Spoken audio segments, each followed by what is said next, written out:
Hi folks, I'm Alan Watt and this is Cutting Through the Matrix on April the 3rd, 2016. Mass communication. Sounds good, doesn't it? Because we're supposed to be social creatures, you see, and we like to interact with people. At least that's what they keep telling us. But when you think about it, of course, it's also an awfully powerful tool. Very, very powerful tool. So powerful, in fact, that down through the ages, elites have always recognized the necessity for getting information out to their subjects. And that's what they call them, subjects. We're still subjects today, really.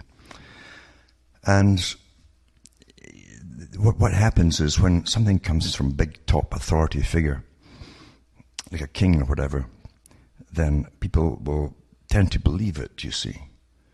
Oh, he's had education and we're peasants and we haven't. That's how it used to be, you see, at one time. And today, of course, it's hard to be an intelligent peasant, because you had intelligent peasants in the Middle Ages who heard these declarations come out by town criers, and they sent riders across the countries, of course, with the scrolls, and they'd read out the proclamations and things that you're supposed to obey, etc., and why. Again, the fake reasons. There's always fake reasons given as why you must obey things. There's always an alternative motive. But a lot of the peasants were really intelligent. They hadn't been brainwashed as we have today. And when you're like that, you see, you can smell a rat very quickly when you hear something that doesn't make sense to you. And from previous experience too, you're always wary for the next declaration of whatever it happens to be. But today, the techniques be more perfected of brainwashing whole countries, nations, and even the world with the right kind of scientifically designed techniques of propaganda. I've mentioned before how entertainment is one of the best you can possibly have, because your firewall, the mind's firewall, is down when you think you're relaxing and being entertained. And throughout the entertainment, you get all the different cultural changes embedded in it that you eventually emulate, thinking it's all quite natural and normal. And so you end up going from a comedian like Jack Benny, who gave you witty and very clever jokes and so on, to the stand-up characters today who cuss and swear and talk about their bodily functions an awful lot. And people will actually laugh at it, you see, because they've been trained to laugh at it as well, like it's normal. So you are constantly being changed by those in control of the culture creators. Now, mass communication, again, made it so much easier to do, because schools were an advancement to get a common indoctrination through people. But when you got mass communication, radio, then television, they were immediately put to the use of those who had the power and who decided what kind of society that they wanted to control in the future. And they also have their think tanks. They still have them today, of course, lots and lots and lots of them, where they look at the trends. If we do this and this and this into society, see, whatever you introduce into society on a technological basis itself will tend to change the culture. And the last thing you want to do is introduce things into society that'll actually free up the minds of the people. So you make sure you're always in charge of it, and you're in charge of what gets out there to the public. So through radio and television, of course, we were given a common understanding that our masters wanted us to have about the world in general. And even the past, they're always changing the past constantly. Therefore, with the development of behaviorism studies on humanity and psychology and all the rest of it, and the constant testing, collecting data on us all, to the present time where it's instant daily data they add to your profiles and so on, they know exactly how you tick, and you're categorized in a little pigeonhole. This is a type so-and-so, and etc., and have all your clusters of friends and who you chat with and all the rest of it, why you chat with them, and what you have in common, etc. It's all down to a T, you see. It's perfect now. It really is perfect.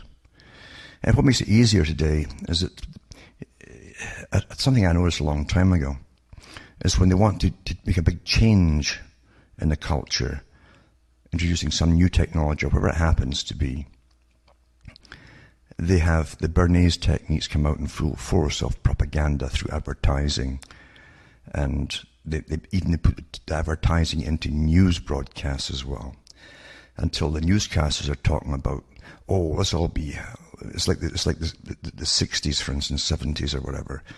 If you look back and look at all the old videos at the time, you'll see that they were pushing the drugs, rock and roll, and free sex and all the rest of it was all the thing to do. And it was all done with this hype of fun. And let's be honest, folk who get addicted to drugs are not living in fun. And the fallout from the sex and the diseases and abortions doesn't have fun either. Everything has a consequence. And lots of folk did, basically, tune in and drop out, as you say. And they dropped out for good. A lot of them ended up in loony bins, mental hospitals, because you had a drug-induced schizophrenia and all these kind of things, and various other kinds of damage, etc., etc. But that was pushed from the very, very top, you see, to be the revolution to break the old society that the masters had, and with the same masters bringing in the new society, because they knew that technologies they would introduce down the road, and they wanted to make sure that they would still be in charge of them, and they would tell the people that everything was fun. Now, you've always had in stories, in all fiction, moral lessons embedded there. And in its simplest form, for a stable society that's not out killing each other, and since the purpose of families is to have children and to look after those children, not the state looking after them, but you looking after them, you were taught basic responsibilities. So they had the old Western types, the Shane type movies, where the man was a man and he was a decent bloke and all the rest of it, but he knew how to stand up to bad guys and things like that to protect. And that was basically how they put it across back then. And then, of course, through the revolution of the 60s and 70s, the masters of control wanted to get all the women into the workforce eventually, so you had to separate them from the men and have free sex, free love, and all this stuff. Now, they tried this way back in the late 1800s. H.G. Wells was an advocate back then, as a propagandist, of course, for the elites, of free love. They called it free love back then. But they didn't have the pill and all these kind of things to try and, or penicillin for that matter, to offset the ill effects of that kind of behavior, you see. Once the 60s were in, out came the pill at the same time. They went back to the drawing board, you see, and the pill came out, and the abortion industry started too, and life was devalued, because the masters at the top wanted everybody to eventually get in the workforce. They didn't want stable relationships. They wanted women working, doubles the tax base, and they could reduce the populations too. And part of the target too was to then start importing people from abroad for the world type system of the borderless world, you see, to make up those who weren't getting born anymore. And the reason things are happening in a fast pace today is not because of the jihadists across the Middle East and this and that and the other thing. It's because this is the time to do it. You've all had your programming, and you've had 2 or 3 generations programmed with this, again, from the 60s, and the time is ripe for it, you see. And that's what's all happening now. Now, one of the important people in all of this did try to warn humanity to an extent. He came on the Mike Wallace show. I'll put some of the links up tonight, perhaps. And that was Aldous Huxley, the author of Brave New World and other books too, other novels. But he, of course, never mind the family he came from, his brother, Julian Huxley, became the first head of UNESCO, United Nations Educational and Scientific Community, or whatever it was called, to standardize education and indoctrination across the world for behavior modification. Now, since Aldous Huxley was his brother, he was well aware of what his brother was up to and why he was up to all this kind of thing too, you see. And Aldous Huxley also shared the worry of overpopulation, as they called it.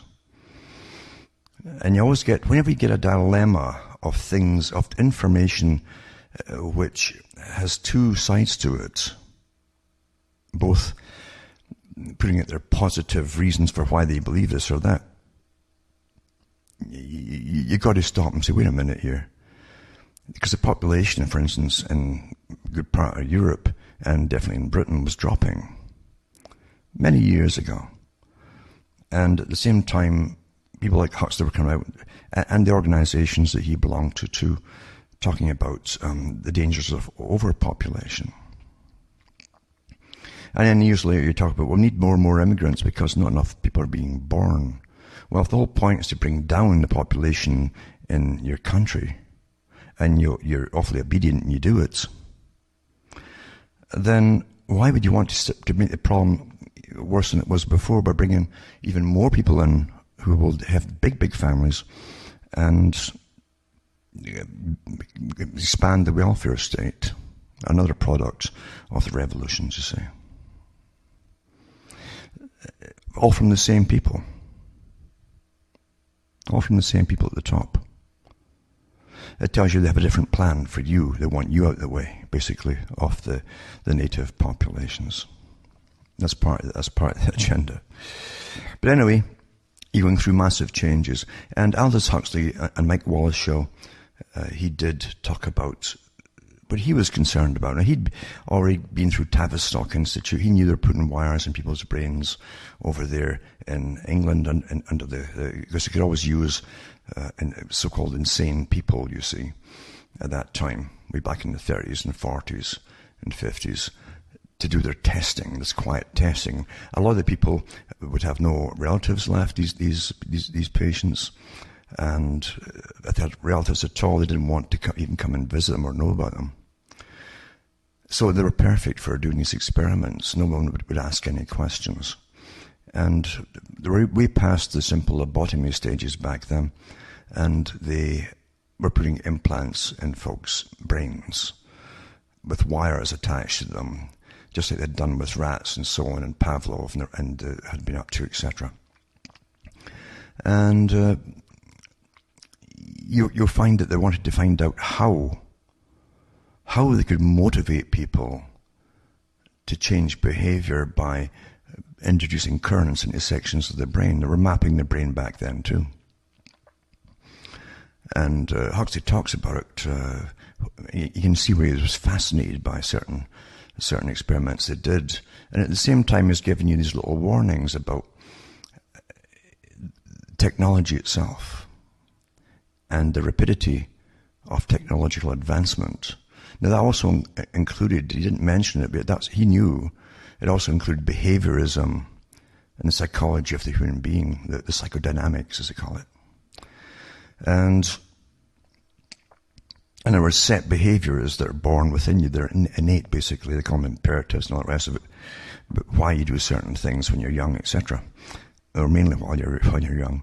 But he knew all of this stuff was going to be used by the scientists at the top. The scientists he knew had already been destined to be a tremendous power, a force over the global population. And they would be of incredible benefit to the rulers of the world, the masters of the world. He called them the dominant minority. And he was well aware of them, of course, naturally. In fact, through marriage and so on, his family had been bred into them a while back with the Darwins and the rest of them. But I mentioned a lot of this before, years ago. But you understand that he knew that someone who understood this very, very well these techniques, could make ordinary people, he said, normal people, behave and do things which perhaps in their best interest they shouldn't be doing. He's talking about behavior modification on a mass scale. It's easier to do behavior modification on a mass scale than to do it individually. Because there are instincts, you see, in humanity. There's a herd instinct. There's a gregarious part of humanity, you see. And there's also peer pressure, incredible peer pressure. Young people have it perhaps more because they want to fit in and be accepted by their peer group. And so, getting back to the 60s and 70s, when they brought out they always give you a new vocabulary for a revolution. It's trendy, you see, a new vocabulary. So you're the in group, you understand the cool words and all the rest of it. Everyone's hip, etc., etc. So they always give you, whenever you hear new words being introduced, they don't come from the people from the streets. It comes from those at the top that put them out there through media, through their music and so on, to get you to emulate it. And it works awfully well. And since your target group really are the young, you see, the future citizens and adults and all the rest of it, then you must make it sound very exciting, like you're going somewhere. You're all going somewhere with the same opinions, the same everything, you see. And you're going to change everything. So in the 60s, they were concerned about nuclear war and all that. So the big left groups, of course, the high left groups were doing their big, long demonstrations across the world in the so-called free countries against atomic warfare. And peace, love, and all the rest of it, too, at the same time. Where are they today? Well, see, the masses only follow the leaders of these far-left groups. And if the leaders aren't told by the big foundations to go marching, then they sit at home and watch TV, you see. So you make it exciting and promote behavior, again, for a mass group. And again, peer pressures comes into and all the rest of it. Until to be with the in-group, you got to change the behavior and behave in a certain way. You adopt the terminology that's put for you to adopt. You all say the same things about, say, bands or groups and so on, or LSD or the latest drug or whatever it happens to be. And how everything's magic. You say, everything's magic.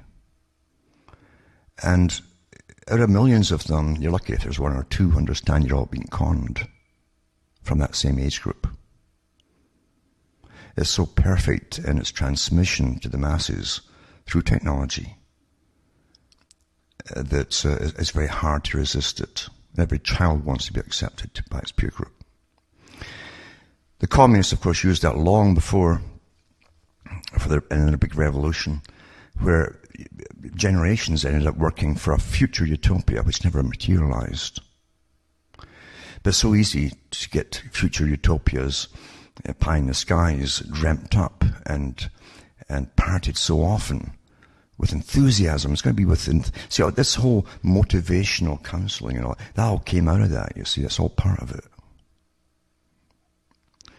And you got to get them excited about something. No matter what the topic happens, you get them excited about it. Make it exciting.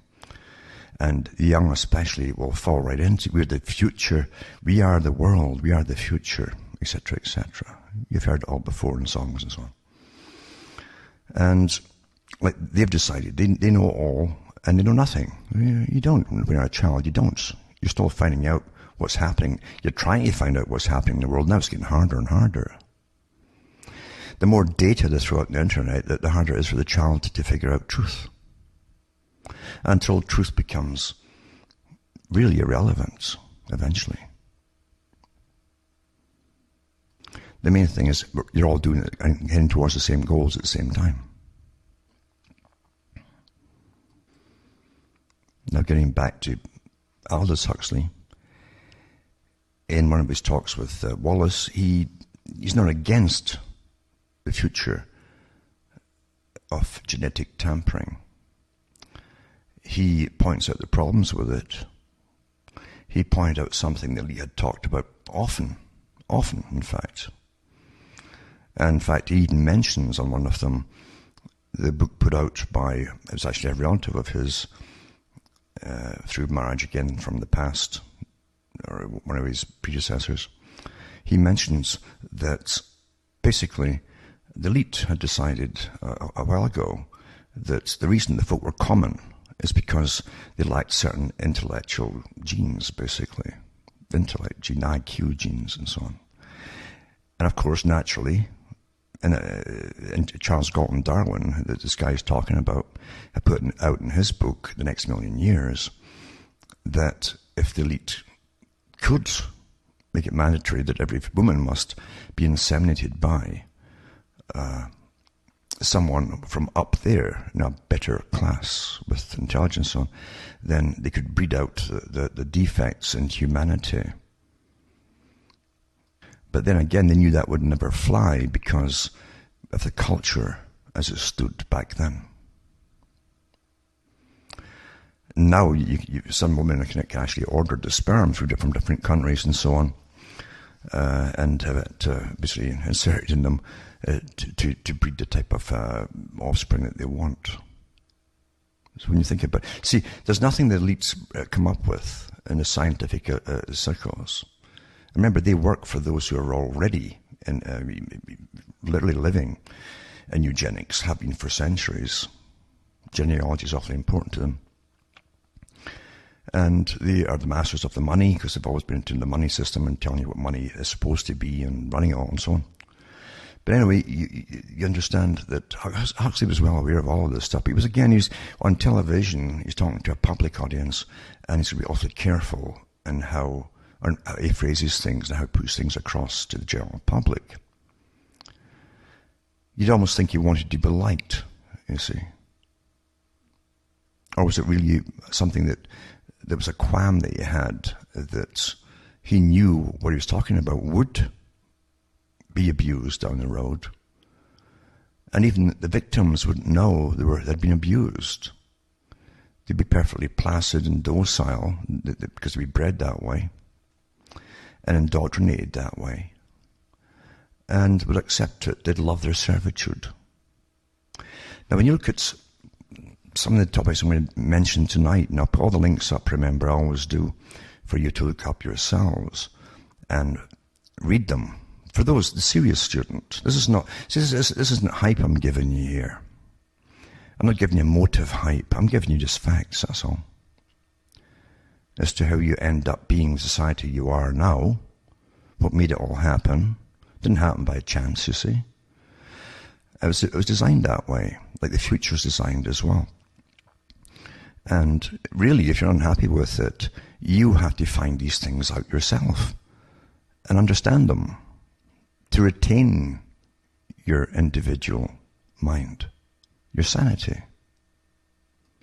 So anyway, Aldous mentioned that one of his worries was that the wrong people would get a hold of these sciences and could make people do things, the whole populations do things they ought not to do, like obey your masters rotten, etc. Or insane even, for that matter. Definitely what they tell you to accept is insane. Don't you think so?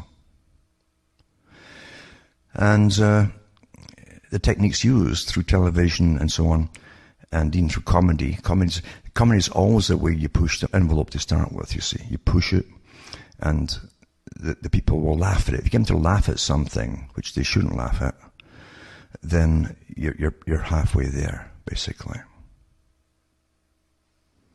If you also want the scientific and bureaucratic officialdom to have total power on behalf of the masters in the future, then you must devalue life. In fact, Aldous Huxley's brother, Julian Huxley at UNESCO, gave a great speech about that, about how they would have to knock humanity off its pedestal as a supreme being on the planet and bring it down to the level of the animals. And of course, he also was pushing for Planned Parenthood and all the rest of it, total authority on eventually who could marry, who couldn't, and all the rest of it, and so on. And you're pretty well there. I mean, they've made marriage almost obsolete. And at the very least, they've made it incredibly dysfunctional. You can't have a normal relationship, as it's been in the sense of the word in the past, if you're sitting watching TV every night, because there's so many psychologists working and neuroscientists working alongside producers and scripts and so on. It's all weaponized. And don't think for a second that you're immune to it. Incredible amounts of work go into the propaganda through movies and through what's called comedy today, which will change your behavior and make you rather unhappy with where you are right now. And it's always telling you how you should be. All these smiling faces of "we are the world," the Bernese specials, you might call them, work awfully well on people. You're a downer if you say this is all rubbish. And propaganda, that's how people respond to you. Oh, you're a downer. Now remember, I've given these talks before about Delgado, Joseph Delgado, who worked with the CIA, etc., way back about the same time as well as the Huxleys were on the go. And he was controlling the brains of animals, and probably people too, I've no doubt about that whatsoever, remotely by wireless implants in their head, and using basically the kind of things they used to have model aircraft run with, where you'd have the little mechanism in your hand and you'd press buttons and it would send signals off to turn the rudders and so on of the aircraft in the air. All of these experiments that he did on animals, which they'll show you, but not the ones on humans, you'll find that if you watch them, you say, why was he doing that? To say he could stop a bull from charging at a matador. It's all to do with what they could eventually do with you. And this goes into mass education, indoctrination, and lifelong learning. I gave talks years ago, again going to the archive section, cuttingthroughthematrix.com. I talk about different characters way back in the 20s and 30s, 1920s and 30s, who were advocating lifelong learning. One of them was called the Red Bishop, I think, or he became our Archbishop of England, and he talked about it. And what he's talking about is the use of intensive and constant indoctrination via education for your whole life, getting you prepared and indoctrinated for the next step of change, behavior modification, change. And that's what they still mean by it, if you don't know. And if you don't know, then everything you watch is put out for the public. That term, the public, is weaponized and agendized as well. It must fall in with the agenda. From novels for and even children's stories before they even get to school, and cartoons, and so on. They'll get grants from the government departments of culture. Movies and everything else have the same things in them too. Even the most lousiest movie will have something embedded into it, or to titillate your senses or something, you see. But it's all behavior modification of how you view things, etc. Therefore, life education is constant through all medium of communication, where you're a passive listener, viewer, whatever it happens to be. This is the technique that's used. Now, the first story I'll put up is from UNESCO, the organization that Aldous Huxley's brother, Julian, was the first head of, for education and scientific cooperation. Again, it means the standardizing of the kind, it's for the total indoctrination of children. Remember, indoctrination is the real meaning of education. This is on education and sustainable development goals of UNESCO.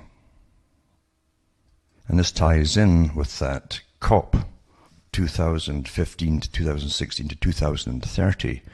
Again, global meeting that had no signed into law. If you think it's all that the UN is irrelevant, well, go back and watch your movies or something. And it said here, SDG, Sustainable Development Goals for Education 2030. Ensure inclusive and equitable quality education and promote lifelong learning opportunities for all. You see? And it says the Global Education Agenda, Education 2030, is part of the 17 UN Sustainable Development Goals that make up the Agenda 2030 for Sustainable Development. The global goals and targets aim to stimulate action over the next 15 years in the 5 P's of critical importance, which is people, planet, prosperity, peace, and partnership. I always think when I hear these goals, you better understand the double meanings of everything. Because George Orwell wrote about that in his 1984.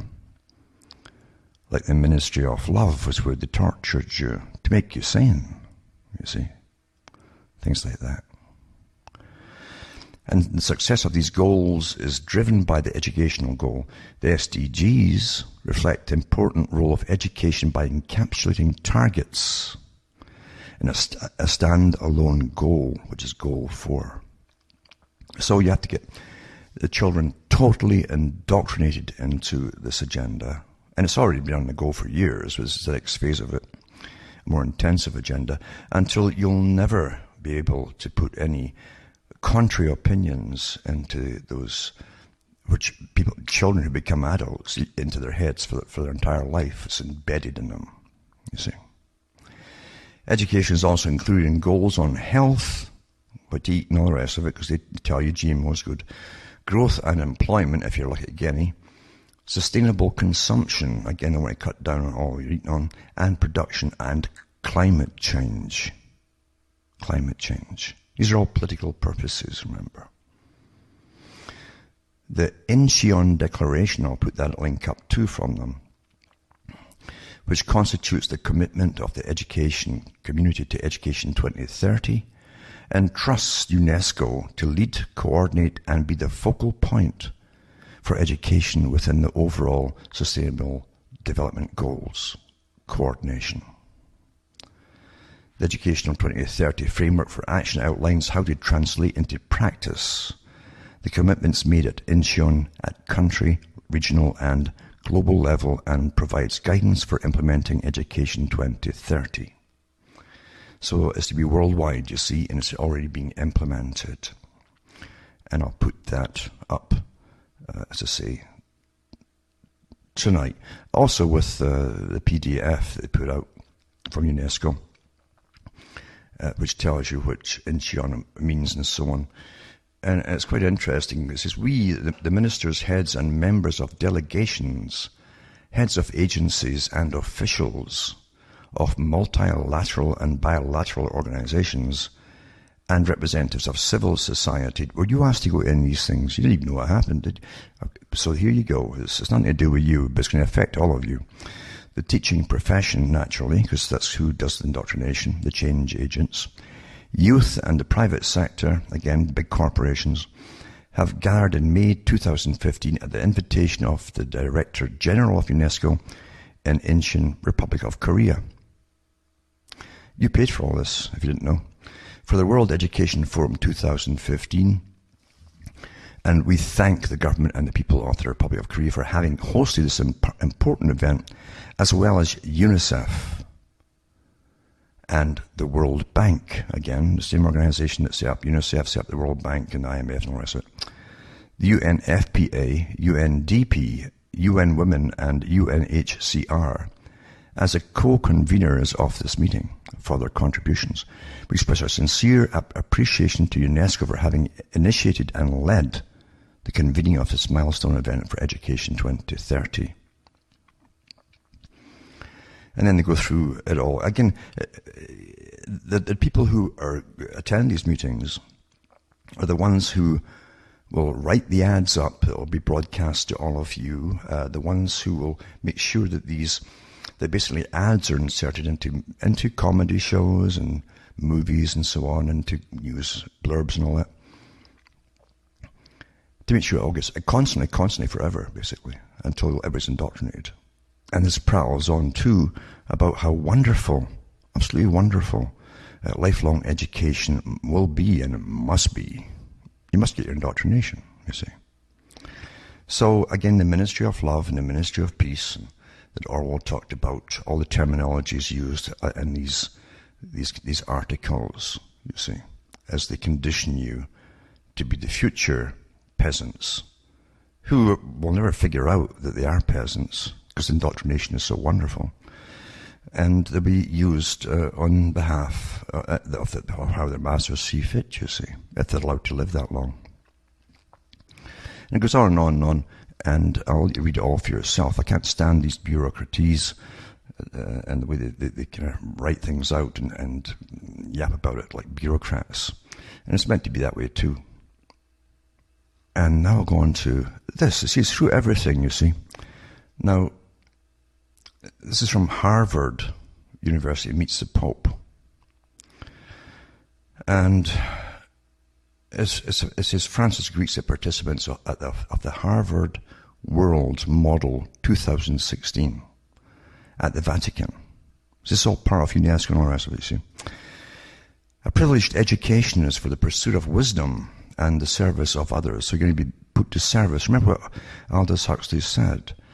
You'll basically come to love your servitude. You see, you won't know why. It just hasn't been brainwashed into you. So you'll be service of others, especially the most vulnerable and disadvantaged. Pope Francis told university students meeting in Rome this week for a Harvard International Conference. Addressing more than 2,500 students from some 115 countries, the Pope welcomed them to the Vatican and encouraged them to pursue truth. Whose truth? What truth? Understanding and wisdom, not only for their own benefit, but for the good of their local communities and broader society. So you get the local community again, all the broader society is from UNESCO, you see. The international gathering is in Rome this week for the Harvard World Model United Nations 2016. It's an annual meeting, and it's the most internationally diverse college-level model UN conference and the largest outside of North America. It says Harvard World MUN aims at teaching college students both to understand the world they live in and to use the tools of diplomacy and cooperation to improve it. Well, they tell you how you're going to understand it and what you're supposed to understand. And use the tools of diplomacy. What tools of diplomacy? Is that laying down and letting yourself be walked over rather than stand up against anything that's wrong? And then the cooperation to improve it. In his remarks to university students, the Pope stressed that knowledge is not only gained from books, but also through experience and encounter. The greatest benefit of your time together here in Rome, he said, is your time together. You encounter with people from around the world who represent not only our many contemporary challenges, but above all, the rich diversity of talents and potential of the human family. He expressed his hope that the experience of the eternal Saviour would lead them to see the commitment of the Catholic Church to serving, he's at serving again, the needs of the poor and refugees. He wants total refugees across the whole Europe. To strengthening the family and communities and protecting the inalienable dignity and rights of each member of our human family. We Christians believe that Jesus calls us to be servants of our brothers and sisters who care for others regardless of their background or circumstances, he said. I wonder if he brought over members of ISIS and asked them to do the same. I'll also put up the wiki one for you if you really can't be bored doing it yourself on the same Harvard World Model United Nations. Think about it, World Model United Nations. And it tells you what, again, its goals are, etc. And how they move to a different international city each year. It's been on the go since 1991. And they've been in 23 cities and 6 continents and so on. And it says the Harvard World Mun utilizes a competitive bidding process to select its conference locations and host teams. Now, the activities of this conference, it says participants are assigned to represent countries, organizations, that's your NGOs, the ones you don't elect, or leaders in order to debate pressing international issues in a simulated session of an intergovernmental organization. That's an IGO. So your NGOs end up being part of the IGO, you see. World MUN divides all its committees into 3 organs and goes through them too. So it's all, again, bureaucraties, etc., the Charter of the United Nations, and all its propaganda, etc., etc. Remember, all your leaders are, again, previous talks I've given talk about how they pick children at school to be future leaders, to make sure that the agenda can't shift off its course, you see. You have Common Purpose in Britain doing it, and other organizations in the US, Canada, and elsewhere. It's all the same thing, really, with different names, and all coming from the same funding sources for the same purpose. And you can read that for yourself too. Now, there was a group of students given a prize, young children, for a children's global climate change song by the United Nations. Again, you paid for it with your tax money, to make sure the indoctrination is put out by children. It's nice when children sing nice things like that, isn't it? Where it's the songs of the young communist party that had in the Soviet Union, or the ones of Mao Zedong, we're all working towards a beautiful future, and etc. Or even Hitler Youth, for that matter. It's really wonderful, isn't it? How they always use children to win over the hearts of adults. See, there's many ways to change your behavior, and they know them all. There's no trick left unused. And it says, the mayor of Bonn in the UN awarded the group of young pupils a prize for the best children's global climate change song. And it says the children were from Gottfried Kinkel Primary School in Bonn, Germany, took home the award for the best children's song. And it was organized by the International Association for the Advancement of Innovative Approaches to Global Challenges. It's a mouthful for you. In cooperation with UNESCO again, and the United Nations Climate Change Secretariat. So again, you always use propaganda and children the best way to make sure that it's propagandized into them. And I mean, look at the little red book that all the children had to recite from and wave like a Bible in Mao Zedong's communist China. Is it the creativity of these talented children? The children are all taught it by adults. And I'll put a video up for you just to see and listen to the words in it. And you see a green, again, the green witch, or whatever she is, or fairy perhaps, who knows, an adult, making sure they do it all properly as they sing along. And they're all looking all over the place because they could be singing anything at all, like cleaning the, what off your nose. I mean, that's how they use children. They've always used children for this kind of propaganda. So, and actually saying in the words of it, if you listen to this thing, we don't need no cars, and things like that. We don't need no, I mean, you must need some cars, I'd imagine. But again, these are all these awfully bad vocabulary. So that's the kind of children they want to grow up to be bad speaking children, but adults, I suppose, they don't need no baths either, by the way. So that's also in the song. And then you go back into this one here. McDonald's summer camp. McDonald's, the hamburger joints and so on. Exposes youth to fast food culture while training children to sell the food. That's an old idea. Again, Bernays was behind a lot of this kind of stuff. Of how to grab the children, set up summer camps, and the parents are happy to have them off in summer. And again, the doctor used to sing all the songs that are sung in the ads. Like a choir. With a clown there. What's that tell you? A clown's going to teach you? And it ensures future customers will grow up not really knowing why they keep going to this place that sells you, they can't even call it food. But they'll have some kind of childhood memories of something, you see. This sticks with them, I suppose. It works awfully well, actually. And they know it too. And it says, so this one here says here at Inhabit-Tots. It says Inhabit-Tots. We advocate summer activities and summer camps for children. They say kids here, but that's young goats. But we are perplexed by the McDonald's Kiddie Crew Workshop, a camp held by McDonald's Philippines. McDonald's Kiddie Crew Workshop is a 5-day summer program designed for children aged 6 to 12 years.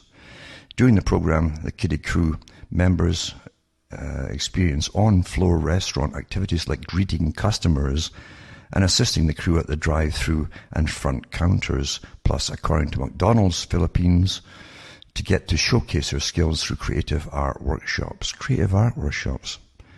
I learned the importance of hard work. Again, you'll come to love your servitude, discipline, and teamwork. You must all be one, you see. The world is one. Through values and formation lessons. Values formation lessons, eh?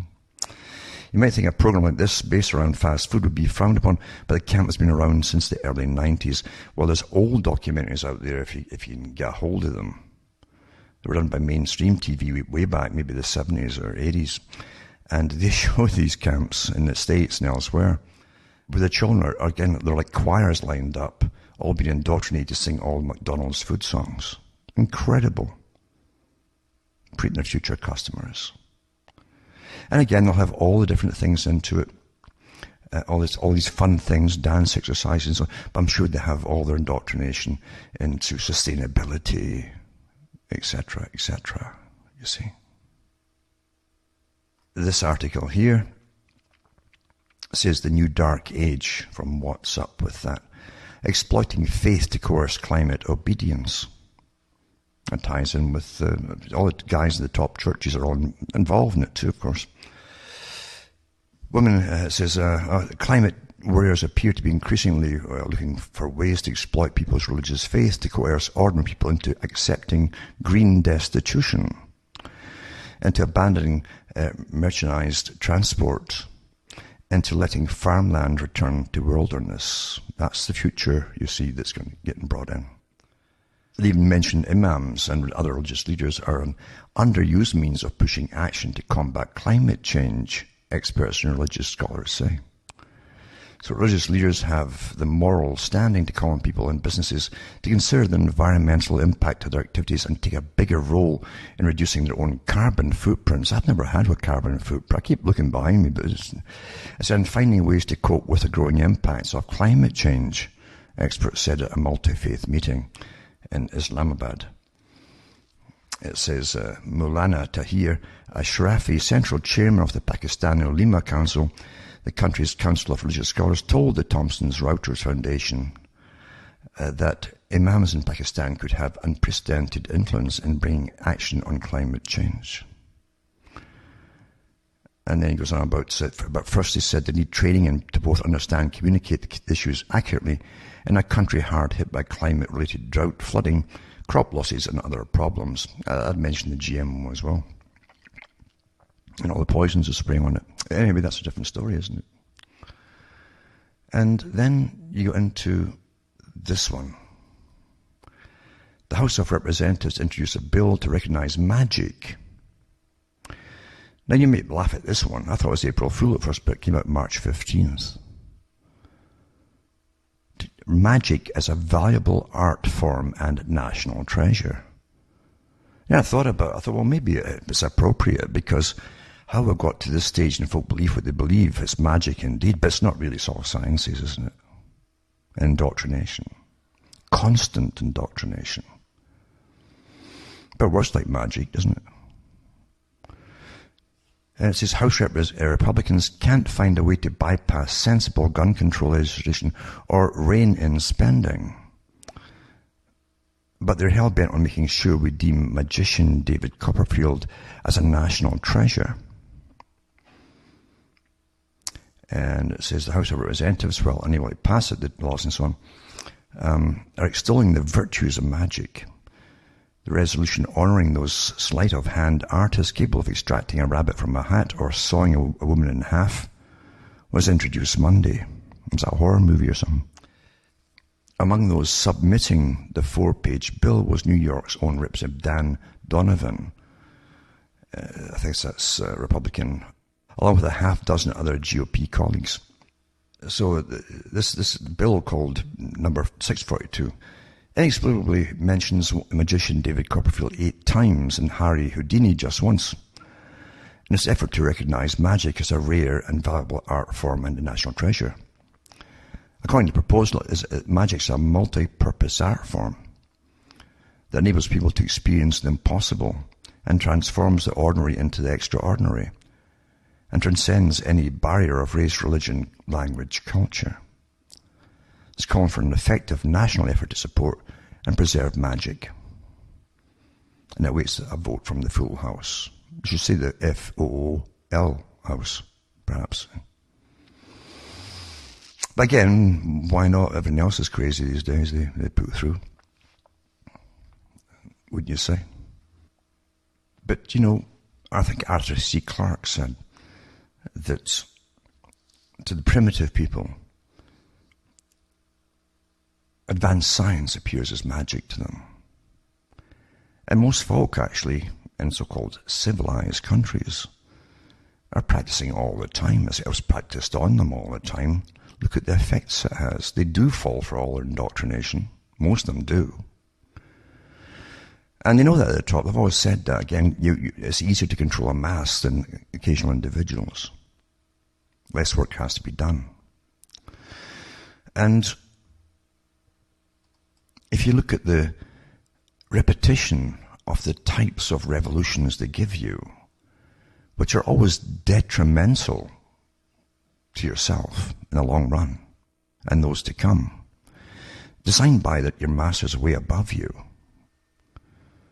using all the forces of technology to propagandize you, like, let's have a sexual revolution, let's take drugs and have rock and roll forever. Well, sorry folks, you get old, You can't have sex, drugs and rock and roll forever.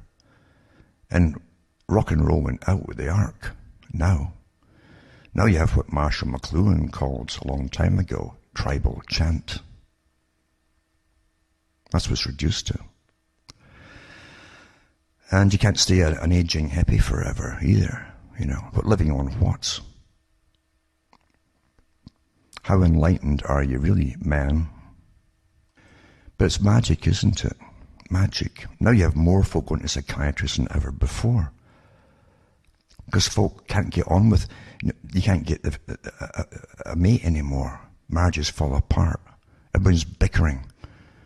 Because everyone's taught by TV and every other thing, and even talk shows on television, you should have all this, and they show you all these pictures of mansions and everything, you having a fun time, etc. Myth, magic, that's what it is. But it works, makes everyone dissatisfied. Because you're now living, when you believe in magic and this eternal optimism, you're unrealistic. You see. Works awfully well. And remember, too, perpetual revolution means also destruction. Revolution isn't just building anew. You have to destroy the past to bring in the new that's been designed by your masters. But you must think you're bringing it in. You're part of the revolution. You see. Everyone works towards their own demise without thinking about it. They're all taught that they're doing good. We'll be part of this big mass of people all going forward into a brave new world. Well, we know all about that, don't we? Where that ends up. And it will end up that way because people are giving up their ability to be an individual, to retain their own thoughts, make their own minds up. Because you're hammered with warfare techniques or propaganda. If you think this, you must be bad. If you don't go along with this, you must be bad, etc., etc. Well, it's very simple, but it works when it's constant and perpetual, everywhere you look. Give up your individuality. Come in and take the soma and be at peace with everything. It's like ecstasy. Just be with the world. It's all artificial. Come to love your servitude. That's the message, isn't it? But give it optimism when you put it across to them all. Lots of optimism, motivational techniques, you see. Now, don't think that what I'm giving out here is pessimistic. You can reclaim your brain if you want to. And you'll learn when to hold your tongue when you're walking amongst the dead. Because there's no point trying to convert them when they're dead, you see. And you should thank your stars that for some reason the total indoctrination hasn't worked on you perfectly, but it has on them. It's not their fault. It really works awfully, awfully well. So take some hope and pride and pleasure in having your own brain and using it. Now remember too, I'll put up YouTube videos as well. That's climate astronauts for the United Nations, children and all that. Never mention all the smoke that comes off the rockets firing them up into space. You know? And McDonald's Kiddie Crew theme song as well. And there's one put out in Germany, it's quite interesting. Again, propaganda through what's now called comedy. It's meant to be a comedy. And you'll see what's promoted even in comedy, folks. And it's from a TV show in Germany, actually, this thing. A so-called Neo Magazine Royale comedy. As I say, a critical comedy. Remember too, you can buy the books and discs, hopefully at cuttingthroughmatrix.com, and you can donate to me as well to make me tick along here. And as I say, be happy. Be happy you've still got a brain of your own. People have been taught you're supposed to be perpetually happy. Well, you can't be unless you're perpetually manic, you see. And that's a problem. So from Hamish myself, from a night in Canada that's still snowing here in April, it's good night to me. Your God or your gods go with you.